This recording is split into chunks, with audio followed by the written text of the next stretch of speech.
Welcome to today's news briefing presented by California Office of Emergency Services, Cal-OES, and Listos California, co-hosted by Ethnic Media Services and California Black Media. I'm Sandy Close, EMS Director. For the last several weeks, severe storms pummeled communities across the state, underscoring the critical need to inform Californians about the vital resources available to them during these extreme weather events.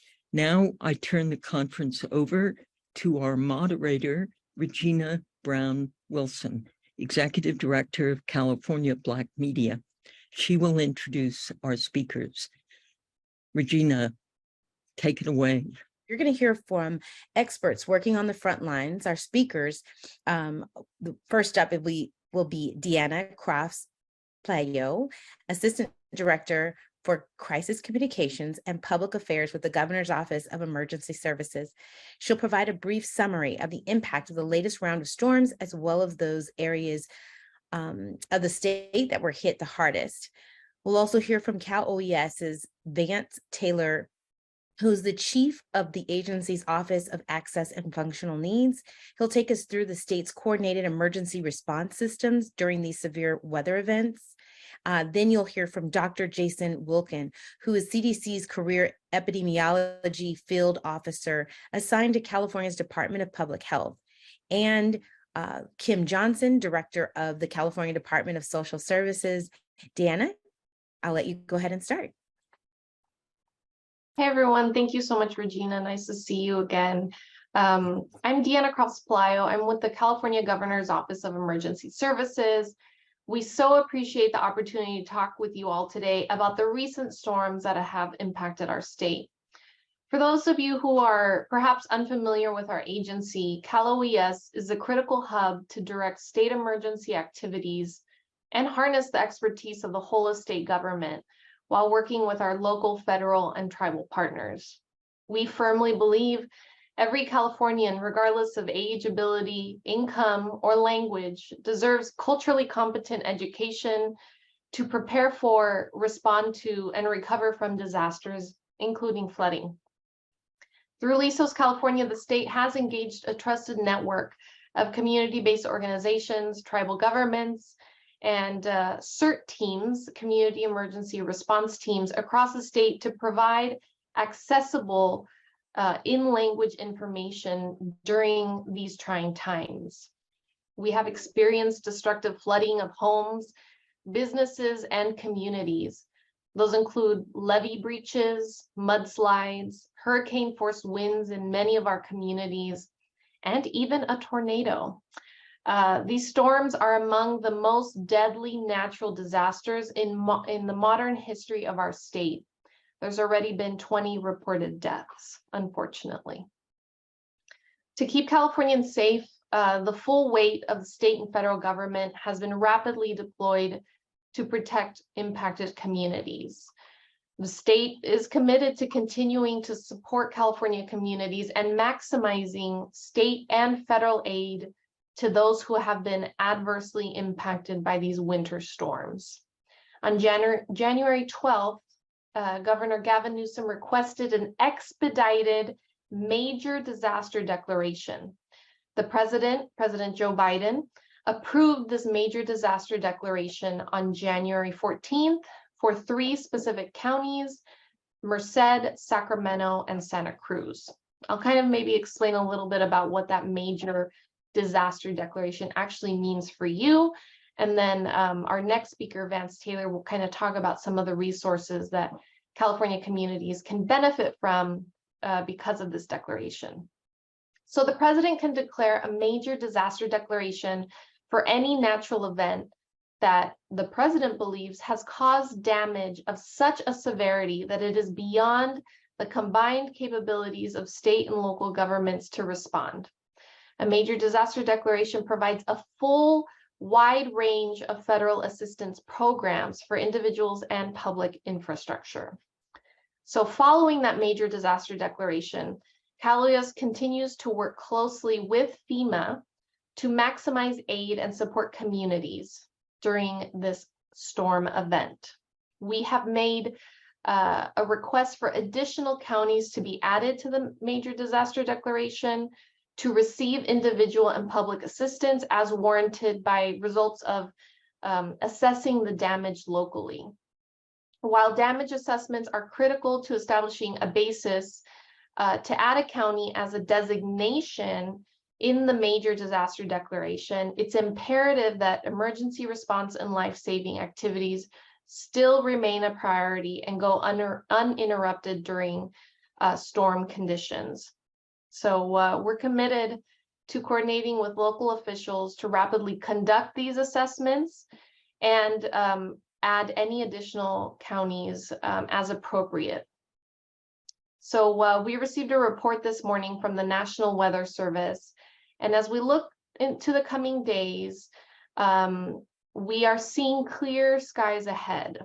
What I will say is that tonight into tomorrow, you may still see some scattered storms in Northern California and Central California, but ultimately the big storm event, the big kind of weather system that's been creating what are called atmospheric rivers is going to be coming to an end.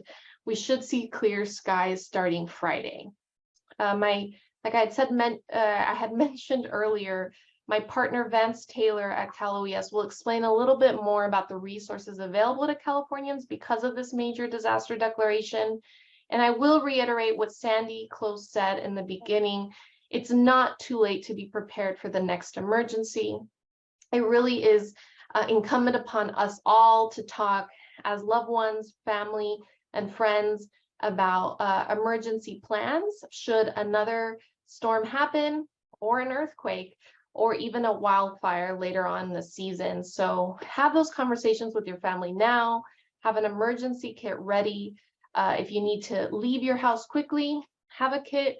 If you need to stay at home, and then that communicating and checking in with loved ones will really also help be part of this overall culture of preparedness and resilience that we can have here in California. With that, I will hand it over to the next speaker. Thank you. Excellent. Thanks, Regina. I really appreciate it. And thank you to Deanna. So as was indicated, and as everybody knows, we've been going through a pretty rough patch. We've had atmospheric river after atmospheric river after atmospheric river. And even though we have a break in the weather, we know that just like anything, that could change and more rain could be on its way. What we recognize is that anytime there are these type of disasters, that there are individuals who are disproportionately impacted by those disasters. And we're talking about older adults. We're talking about people with disabilities. We're talking about people who are economically disadvantaged or transportation disadvantaged, people with access or functional needs. And so to ensure that our emergency management systems, programs, and services are being rolled out in a way that's equitable and accessible to everyone is a top priority of the governors, of everyone at OES, and at our partners with FEMA.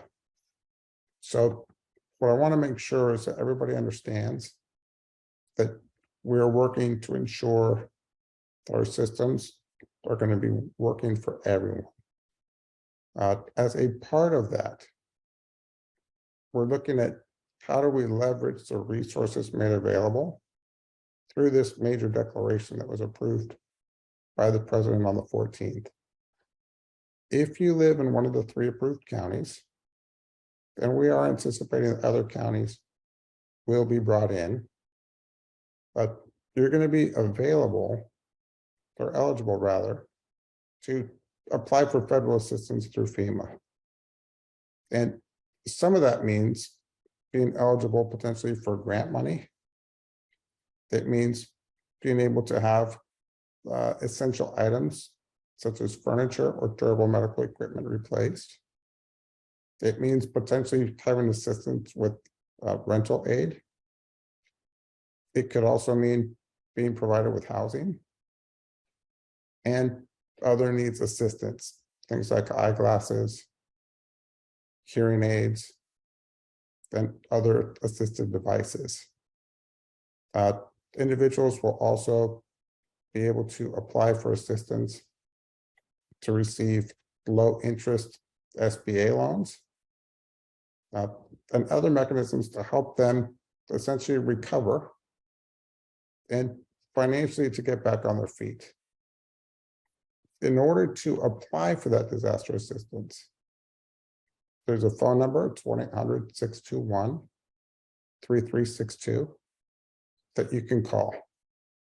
You can also use a FEMA mobile app or apply online. It's important that everybody understands that these services are available in different languages, that if you need ASL or captioning, that those services are also available. To make sure that people are able to register, FEMA will be sending out disaster survivor assistance teams to shelters in approved areas. Those are individuals that are going to work to provide any support that's needed in the registration process. So, for example, if you need language assistance, they'll provide it.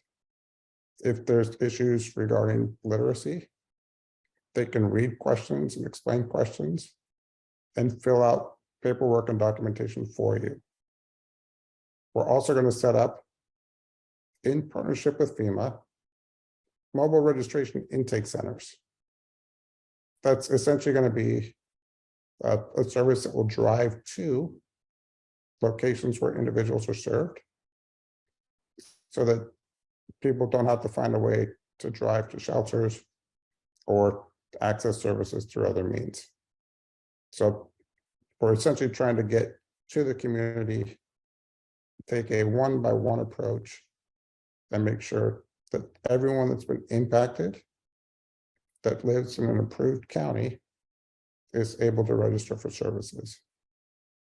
While all this is going on, we want to remind people that just because it's sunny today doesn't mean that you're necessarily out of hazard's way, right? We still have to plan so that we're safe and secure, resilient, independent, and healthy tomorrow. So we're encouraging everyone, especially individuals, if you have access or functional needs, make an evacuation plan, right? Think of 5 people who can help you evacuate. These are people that you can call 24/7. These are people that know you and your needs and that are part of your support network. Make a list, talk to them about what you might need, and make sure that they're ready. Also, follow guidance from local authorities. If they say you got to go to a shelter, or rather that you have to evacuate, then please evacuate. Know that the shelters are accessible. Know that we work to make sure that access and functional needs are considered, and that shelters have full accessible wraparound services. So if they say to evacuate, you got to go. And make sure you know what's going on. Sign up for free emergency alerts. You can go to calalerts.org and sign up for free emergency alerts. If you don't know what's going on, you won't know what to prepare for or what appropriate action to take. So please sign up for alerts, have a plan, and if you're in an impacted area that's been approved in the disaster, make sure you register for FEMA assistance. Dr. Wilkin. Thanks for the invitation to present this morning. This information is really intended for protecting the public's health when returning home following a flood. And the best advice is really to avoid floodwater whenever possible. Floodwater can contain all sorts of things that are harmful for your health. It can contain toilet waste and associated bad germs. It can have hazardous chemicals, including things like gasoline. It can contain hidden heavy or sharp objects. Floodwater is typically murky and muddy, and you can't see very well in it, and it's very easy to become injured on a sharp or a heavy object that's hidden. Floodwater can also be in contact with downed power lines, and floods can also cause the migration of animals. So you can have live or dead animals in floodwater that you might not normally come in contact with. So the best thing that you can do to protect your health is to avoid contact with floodwater. Contact or consuming contaminated food or water can cause serious illness, including diarrhea and skin infections. And children are, of course, especially at risk based on their behavior. So if you have children, do not allow them to play in floodwaters or near floodwaters. Don't let them play with toys or anything that floodwater has gotten wet until those items can be disinfected. And always make sure to wash their hands with soap and water often, and always before meals. That's good practice at any point, but during a flood, it's especially important. Next, if you must be in contact with floodwater, if you're in an area that's been flooded, wear rubber gloves and wear rubber boots. This is a very good way to protect your skin from contact with floodwater. It's a very good way of making sure that you don't accidentally ingest floodwater. Can we go to the next slide, please? Now, floods can also have substantial impacts on your drinking water. It can make drinking water unsafe to drink if it has been contaminated with floodwater. So if you are on municipal water, if you have tap water, your local water authorities will let you know whether the tap water is safe to use or whether it has to be boiled or whether it should not be used at all. So keep tabs with your local water authorities. They will tell you whether your tap water is safe to use. If you have a flooded well, then get in touch with local environmental health or with your water department for advice on how to test and disinfect your well. Bottled water itself is safe, but sealed bottles of water could still have been in contact with floodwater. So the outsides of those bottles, if they were in contact with floodwater, can be contaminated. And the best way to disinfect those sealed bottles is to boil them for 1 minute. Flooding can also contaminate food, and contaminated food is unsafe to eat. So other than undamaged cans or metal pouches, you should throw out any fresh or packaged food that had been touched by floodwater. And even in the case of sealed metal containers, those should still be cleaned, and the outside should be cleaned and disinfected before consuming what's on the inside. Let's talk about cleaning and disinfecting for a moment. The most common and recommended cleaner is a tablespoon of bleach into a gallon of water for cleaning utensils, for cleaning surfaces. This is a good all-purpose cleaner, but I think it's very important for people to keep in mind that you should never combine cleaners. So bleach plus ammonia, for example, will actually cause chlorine gas to be created, and that is something that can quickly overwhelm and incapacitate someone. So never mix cleaners. So I think with that, I'll conclude and take any questions. Thank you so much for that, Dr. Wilkin. We'll go now to Director Kim Johnson. Thank you and good morning. Thanks for the opportunity. I would just note the tremendous work as has been mentioned with previous speakers that all local communities have been doing across the state. And so as it relates to county social service agencies, tribes, community-based organizations, we're just completely appreciative of the partnership and support in supporting communities across the board. So a couple of resources, and I'll make sure I also add these to the chat. One is just our main website. So that's cdss.ca.gov. And again, I'll add these after I'm done talking here, which can link to a number of resources, including a disaster assistance kind of resource center and hub where you can find resource guides, including a disaster resource guide specific to immigrant communities in English and in Spanish.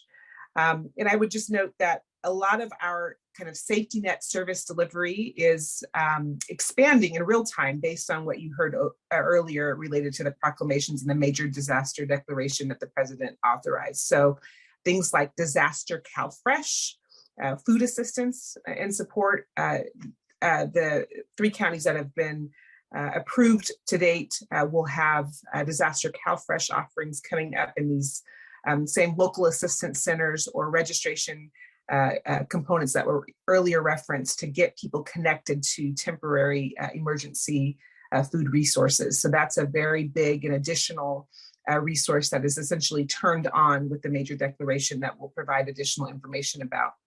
But today, the over 5 million individuals that are currently participating in CalFresh, those who have had, for example, power outages related to these storm events, those kinds of things, and have lost the food resources that they had otherwise purchased, can get those replaced within 10 days of that loss by just contacting their county social service agency. And again, that's right on our homepage on the website to find your county resource information. I would also just note that we find in these events that individuals and families and households are impacted maybe in ways that they aren't anticipating. In addition to all of the great federal resources that have been mentioned, we do obviously have the most robust safety net array of any other state across the country. And so whether that's, again, food assistance, cash assistance for families, housing assistance, these kinds of resources, that's exactly what we're here to support and provide. And again, based on the needs of the individual, connect them to. And again, that's typically through, again, a county social service agency. If it's a tribe, there are specific programs that are available for tribal members like tribal TANF, tribal food programs, et cetera, that are going to be specific there as well. I'll just again note those resource guides have all of these listed out and links to then connect to them. So we want to make sure that's available to everyone. And then I also just want to note, and maybe you've seen these in some of the press releases that we've had over the last several days, just the ability and opportunity for individuals who are impacted to simply really navigate this change, and just recognizing the tremendous stress that impacted people are having related to this event. So we do have and continue to support and share out the Cal Hope line, which you can reach either by phone or through the website and get connected to someone who can just support you in helping navigate the events that have occurred. So that's, again, 1-833-317-HOPE or calhope.org. And again, I'll put that in the chat. In addition, we also think very much, as Vance Taylor referenced, about additional vulnerable communities, and especially as it relates to our older loved ones who might be isolated. Maybe you can't get to kind of the regular touch points and social connections that they're used to. So we also have a friendship line for older adults available at 1-888-670-1360. And so again, want to make sure we're putting out these opportunities and resources for real connections for those impacted, again, who might be disrupted in their living circumstances and situations. So again, in terms of the variety array of resources, everything from getting that person to talk to a person that's going to connect to additional basic meeting your basic needs, food, cash, housing, resources. And so thanks again for the opportunity to join you this morning, and glad to take any questions. We'll end with the Philippine News, Francis's question: how, maybe each one of you can give 10 seconds, how can we protect our loved ones, especially our elders? They will be they will be contacted and may be scammed. What can we do? Just, 10 seconds from each of you. What can we do to make sure that they stay protected? Hey, Regina, I'll go first. Deanna Cross-Plyo, OES. I think that this is where our media has a huge role to play too. You guys are trusted messengers within the communities. And so if you are able to spread this information about the right and the wrong places to go, I think that will be a huge help. Thanks. Vance, do you have anything to say?